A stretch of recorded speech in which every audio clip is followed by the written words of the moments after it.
One of the biggest challenges for Muslim men around the world is the ability to talk to women. And the reason this is so controversial and unlearned and unheard of is because everybody tries to make you think that this is haram. You can't talk to women unless you are married. But how do you get married to a woman if you don't talk to her? Do you all live in India? Like, what kind of a world are you guys from? So in this video, I'm going to teach you from 0 to 10 exactly how you're going to navigate all this knowledge that has been hidden from you. One point that a lot of Muslim people miss is that you can talk to a woman before marriage as long as you have an intention of getting married. This is not haram. You're all morons and pussies. All the Muslim men who try to tell you that you can't talk to women and learning charisma and Rizz is haram are the men who just can't talk to women, so they cope. They're like, oh, it's because that's haram. No, you just can't talk to women, and that's why you're going to get divorced when you get married. If you want to avoid being that average Abdul type of guy, then listen up. It is true that in this modern world, when you go and try to talk to any woman, you're going to seem like a creep. If you go and, you look at a woman, you say hello, you try, even if you ask for directions, and it happens to be a Muslim woman, 90% of which are hijabis, this is how she's going to react. I don't know. Go ask the instructor. And then she's going to tell all her friends that you're a creep. And now your reputation in the community gets ruined. This is not because it's haram. They don't care about that. They just like to think that people are hitting on them, and they get an ego boost when they reject you. So your options as a Muslim man are as narrow as a string.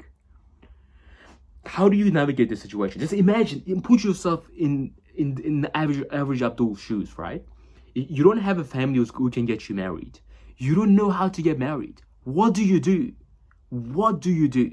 You go and try to talk to a woman, and that's a Muslim woman, and she acts like you're a creep, and now everybody thinks you're a creep. You're 30 years old, you have testosterone flowing through your body, you want to procreate, you're trying to keep it halal, but you can't, so you get addicted to porn. That's the reality for majority of Muslim men, because we live in a society where women get to dictate what's wrong and what's right. Think about how insane is that. This is a very, very brutal reality, and for me, this is something that I'm still thinking about. How do I help Muslim men overcome this? One way you'll be able to talk to a woman and not seem like a creep is by being detached from the outcome. So instead of going up to her and saying, oh, hey, I was wondering, can I get your contacts? Oh, I was wondering, are you married, sister? Instead of saying some stupid thing like that, which makes you seem like a desperate creep, you go up and you say, hey, I'm just a bit confused. Is this the direction to the library? And then because you are so detached, she's going to be like, okay, this guy's probably not a creep. He's just a random guy asking for directions. And even if she tries to make you out seem like make you out to seem like a creep, it's not gonna work, because you are confused yourself. A confused man cannot be a creep, because you're paying attention to the directions. Like, is this it? So what happens is, her brain has a very different reaction. Fight or flight response doesn't get triggered. So she's gonna remain calm. Like, her calmness levels are gonna be equal to yours because you sound calm. Hey, is this the direction to the library? Do you know? How is she gonna respond if she says, oh, I don't know, get away from me? She's gonna sound retarded, because you're just being normal. So she's gonna be like, oh, I think it's over there. Which library are you going for? Are you looking for? So now she wants to talk to you because you sound detached. One weird tip about human beings is that if you sound detached from whether they like you or not, people automatically start liking you.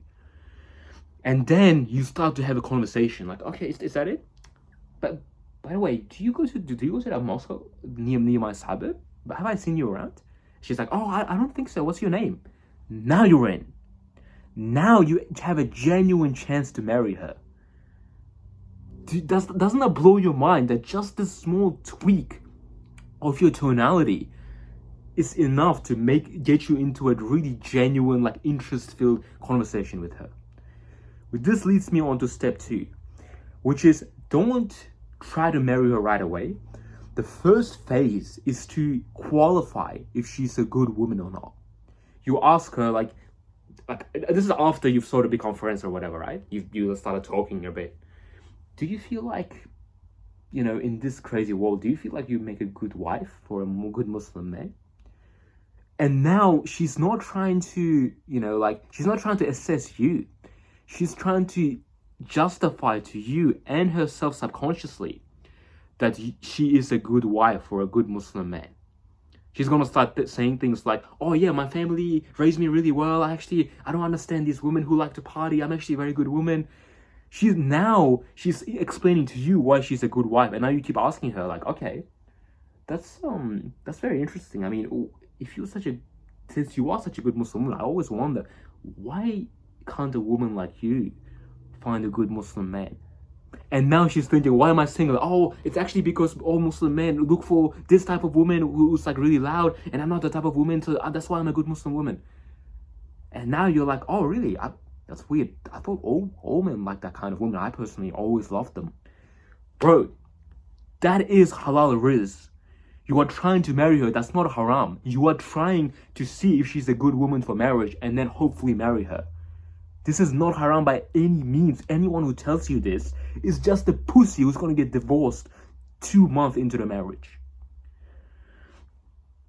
So those are the 2 tips I'm going to give you here. But this is just a small sprinkle of the entire picture. There's so much stuff that goes into it. I break down this thing with tonality, being detached, being a respectful man, staying true to your morals. I break all that down in my course, Halal Rizz / Charismatic Muslim course. The first link in the description will take you to that page. I just put a bonus module on there, which is how to perform on your first nikah night. Most people don't realize that this is the most important part of the marriage. So go check that out. See if you scroll through, see if there's anything you like on there. And if you do, I promise even one of those modules is going to be worth the $47 that it's worth.